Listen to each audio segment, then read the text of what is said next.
Bonjour, bonjour. Aujourd'hui, je refais cette vidéo. J'ai déjà commencé tout à l'heure pour parler des différentes phases. J'espère que vous avez du son. Ceux qui se connecteront, n'hésitez pas à me dire en commentaire si vous en avez, parce que visiblement dans ma première version, il n'y en avait pas. Donc c'est pour les différentes phases par lesquelles peut passer un très jeune sportif, jusqu'à, voilà, je vais balayer là sur la carrière complète d'un sportif professionnel. Donc du très jeune sportif au sportif en fin de carrière. Donc les différentes phases par lesquelles il va passer pour un jeune voulant se professionnaliser ou se semi-professionnaliser. Vous le savez, mon activité, elle se focalise et elle aide les jeunes voulant justement aller vers le haut niveau, vers la professionnalisation sportive, voire la semi-professionnalisation sportive, puisqu'il y a souvent, les jeunes femmes ont des doubles projets aussi, donc des fois c'est de la semi-professionnalisation. Alors, du coup, les différentes phases. Pour moi, j'en ai identifié... Ok, super Mathieu, je suis contente. C'est mieux comme ça. J'ai identifié 3 phases, à mon sens. Voilà, donc pour moi, il y a 3 phases, c'est-à-dire que ça peut aller de 6, 7, 8 ans à 12, 13, 14 ans. Voilà, alors volontairement, je mets une fourchette large parce que selon la maturité du jeune, ça peut être, c'est de l'individuel, ça peut être soit 12, soit 13, soit 14, soit 6, 7, 8, selon quand est-ce que votre enfant commence, vos jeunes, si vous êtes entraîneur et que vous écoutez cette vidéo, commence l'activité sportive. Et du coup, pour moi, en général, c'est aux alentours de 6, 7 ans, 8 ans, qu'on commence à être un petit peu passionné, et que voilà, cette première phase, elle est plutôt dans le jeu, plutôt dans l'éveil, plutôt dans la motricité, plutôt dans la découverte de l'activité, selon l'activité qu'on pratique. Alors ça peut être une pratique individuelle ou une pratique collective, ça peu importe, c'est l'activité sportive. Voilà, en général, elle commence, à peu près toutes les fédérations commencent à cet âge-là, voire même plus tôt maintenant. Donc voilà, mais pour moi c'est un peu cet âge-là où ça démarre. Donc là on est un petit peu dans une période de découverte, vraiment de jeu, d'apprentissage des fondamentaux, de découverte de cette activité, jusqu'à on va dire 12, 13, 14 ans, où là, encore une fois, ce que je présente là est vraiment dédié aux jeunes qui veulent faire de leur activité sportive leur métier, ou une partie de leur métier, parce que encore une fois, c'est pas un jugement de valeur, mais ce que je propose, ça ne s'adresse pas aux gens qui veulent faire de leur pratique sportive un loisir. C'est voilà, il y a un certain niveau d'engagement qui est demandé, et voilà, encore une fois, c'est pas un jugement de valeur, mais juste ce que je propose ne s'adresse pas à une pratique loisir. Donc là, la vidéo est vraiment faite pour les jeunes qui se dirigent vers le haut niveau en termes de professionnalisation. Donc 12, 13, 14 ans, là on va commencer à rentrer dans une phase de... c'est le passage de justement l'activité loisir, qui était donc de 6 à 12, 13, 14 ans, où il y avait des découvertes, il y avait du jeu, il y avait de l'amusement, du plaisir. Ça ne veut pas dire qu'il n'y en aura plus après, mais il y a des choses qui vont apparaître à partir de cet âge-là, surtout quand les jeunes entrent dans un processus donc de pôle espoir, pour les meilleurs d'entre eux à ce moment-là. Quand ils rentrent dans un processus de sport-études, quand ils rentrent dans un processus de quelque chose d'un petit peu plus, comment je vais appeler ça, pré-formation, on va dire. Pré-formation, ça me semble bien. Où ils arrivent dans une phase d'apprentissage, de discipline, de rigueur, de multiplier les entraînements, d'augmenter la fréquence, d'arriver dans quelque chose où on se prépare à quelque chose qui va devenir plus déjà professionnel pour certains. Je sais que ça peut choquer comme discours, mais c'est la réalité. Vous savez, si vous me suivez, que je pratique un discours réaliste, et pas quelque chose qui sort, qui est lunaire et qui n'est pas en adéquation avec le haut niveau. Comme vous le savez, moi j'y ai évolué pendant quasiment 15 ans au plus haut niveau en basket. Du coup, voilà, je sais quand même de quoi je parle, du moins de mon expérience, et je vois que dans les autres sports, c'est quand même un petit peu similaire. Donc, donc là, 12, 13, 14 ans, on arrive dans un processus qui commence à être plus demandant, avec un nombre d'entraînements plus important, avec des demandes des entraîneurs plus rigoureuses, avec une discipline plus instaurée, avec quelque chose qui va venir terrain aussi, des apprentissages nutritionnels, des apprentissages physiques, physiologiques, voilà, comment découvrir comment marche son corps, avec les apprentissages mentaux bien évidemment aussi. Vous savez que moi j'ai un grand attrait pour et du coup voilà, il y a tout ce processus là qui arrive, 12, 13, 14, jusqu'à à mon sens 21 ans aujourd'hui. Pour moi ça me semble pas déconnant, voire 21, 22, 23. Je pense encore qu'on est dans un processus de formation. Alors bien sûr il y a des stades encore différents, je rentrerai pas dans les détails, mais je pense que voilà, à partir de 15, 16 jusqu'à 21, 23, dans un parcours de professionnalisation, on est dans une période vraiment de formation du jeune joueur. Donc là, il y a encore des apprentissages différents à faire. Il y a à apprendre aussi à, si on est dans un sport collectif, à organiser sa performance individuelle. Alors ça, c'est quelque chose en France qui est encore compliqué dans les sports collectifs. On y arrive petit à petit. Mais voilà, il y a tout ce processus d'apprendre à se détacher du groupe pour mieux s'y réinclure, on va dire. Et ça, c'est des choses que moi, j'apprends dans mes processus d'accompagnement avec mes jeunes. Voilà, justement, il y a tout ce processus d'apprendre à se gérer individuellement pour mieux le remettre au service du collectif, si on parle de collectif. Bien sûr, si on est dans une préparation individuelle et qu'on fait un sport individuel, même s'il y a une notion de collectif, pour moi, il y en a toujours une, on a une équipe, même quand on est en individuel. Elle est peut-être moins importante et moins visible dans un processus individuel. Voilà, donc là on arrive dans une période de formation, donc on arrive à 21, 22, 23, là c'est très très important d'avoir des bons formateurs, d'être très à cheval sur les fondamentaux, de travailler en adéquation avec ses objectifs et voilà, d'être très centré sur où est-ce que je vais, quels sont mes objectifs à court, moyen, long terme, et à vraiment se développer individuellement. Là c'est vraiment dans un parcours professionnalisant, le moment de développer ses qualités individuelles et son projet personnel pour pouvoir ensuite arriver dans la dernière phase où là, normalement, on passe professionnel, donc ça peut être à partir de 18 ans.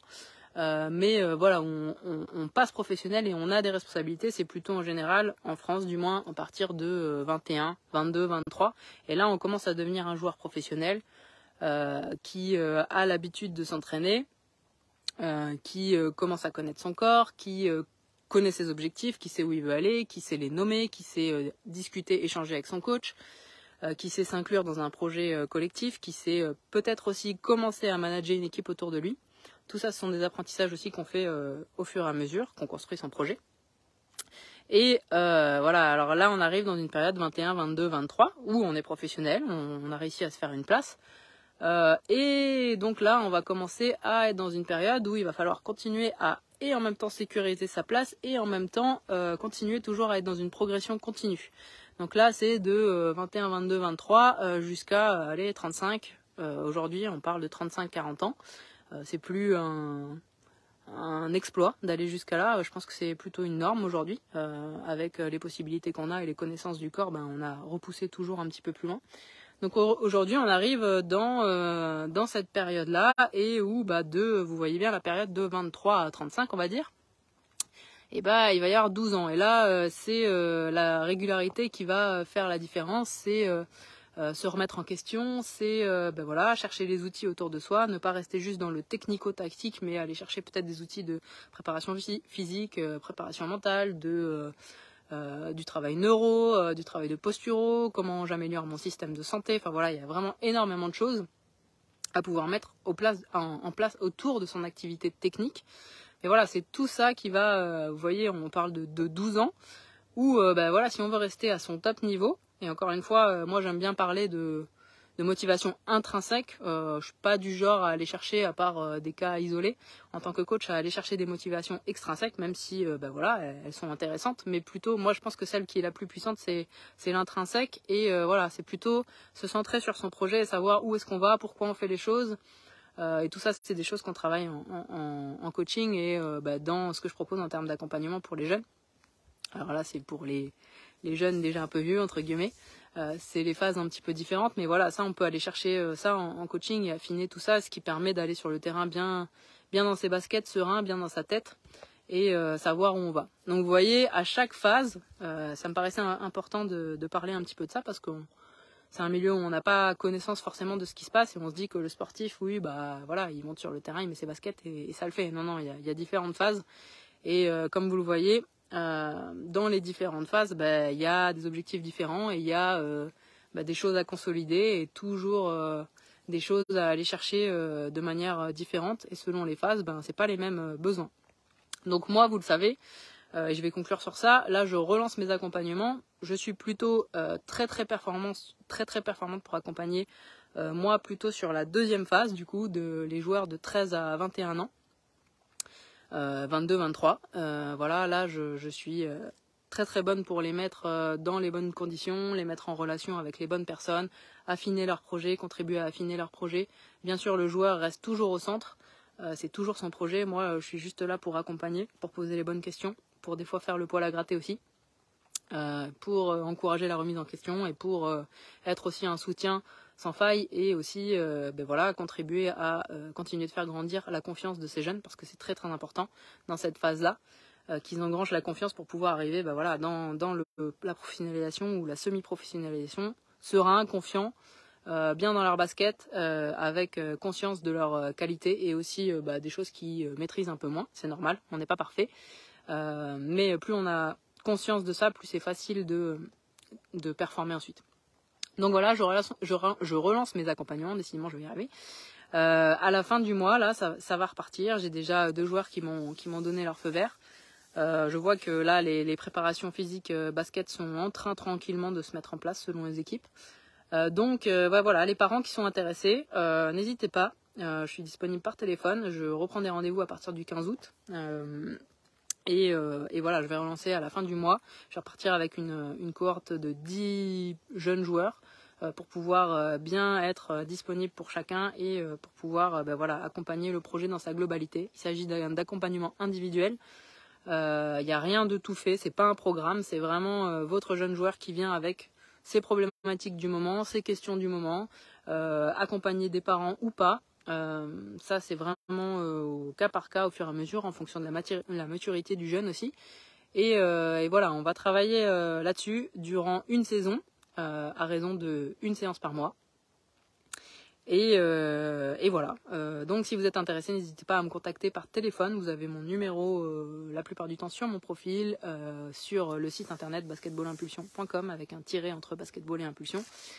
Et je suis disponible par Messenger également, je réponds, je suis disponible par la messagerie. Voilà, merci de m'avoir suivi. Je lis quand même le petit commentaire de Mathieu, pas si petit. Avec l'allongement de la longévité chez le sportif, ne penses-tu pas que la professionnalisation peut intervenir de plus en plus tard chez les jeunes sportifs et notamment dans le basket, avec les intérieurs qui atteignent leur prime plus tard? Tout dépend la professionnalisation et l'objectif, j'ai envie de répondre à ça, Mathieu. Ça va être très individualisé, à mon sens. Ça dépend à quel niveau tu veux jouer. Oui, bien sûr, si tu veux jouer en National 2, ça va pas être la même chose, les mêmes attentes, les mêmes exigences que si tu veux jouer en Euroleague. Moi, je suis partisane quand même de commencer tôt, d'apprendre tout de suite les bonnes manières, entre guillemets. Voilà, il y a beaucoup de choses à travailler. Pour l'instant, on s'intéresse beaucoup au terrain. Moi, je suis très partisane. Tu sais que dans mon mentoring, voilà, il y a une grosse partie préparation mentale et travail de mindset. Et ça, pour moi, c'est les apprentissages à faire très très tôt quand même, sans amputer la partie plaisir. Au contraire, c'est ce qui va venir renforcer. Je ne dis pas que si on devient exigeant et qu'on devient militaire entre guillemets, on oublie le plaisir. Non, pas du tout, mais c'est juste que c'est des apprentissages à faire en dehors du terrain et à comprendre les enjeux, dans quel pied dans quel dans quoi on va mettre les pieds et comprendre un petit peu les enjeux de ce milieu qui est assez particulier et qui a ses propres codes. Et ça, à mon sens, plus on prend de l'avance et plus on reconnaît son milieu. C'est pour ça que j'avais fait un post. J'ouvre un petit peu là, tu me permets d'ouvrir sur la fin, mais c'est pour ça que j'avais fait un post sur parfois les enfants d'anciens sportifs de haut niveau connaissent les codes, vont plus vite, savent où aller directement et ne perdent pas de temps sur des questions voilà, où des jeunes qui n'ont pas cette connaissance-là peuvent tâtonner, peuvent prendre 1, 2, 3 saisons. Et où ça peut être plus long. Donc pour moi, ta question, elle a vraiment à mettre en rapport avec les objectifs. J'ai envie de te dire, c'est du cas par cas. Oui, effectivement, je te rejoins. Peut-être les intérieurs atteignent leur prime plus tard. Peut-être avec un joueur intérieur, tu travailleras un petit peu différemment si ces objectifs voilà, sont très clairs et qu'il sait où il veut aller et que effectivement tu as 15 ans à travailler avec lui. Ça, c'est l'idéal, évidemment. C'est très très rare, un coach qui peut travailler sur le long terme comme ça avec un joueur. Mais ça, évidemment, c'est l'idéal et c'est ce qui apporte le plus de résultats. Donc oui, après, encore une fois, à remettre en perspective en fonction du joueur et en fonction de ses objectifs et en fonction de sa maturité, toujours encore. Voilà ce que je peux t'en dire et voilà mon point de vue sur la question. Je vous souhaite une bonne journée et je vous dis à très bientôt pour une nouvelle vidéo. Bye bye.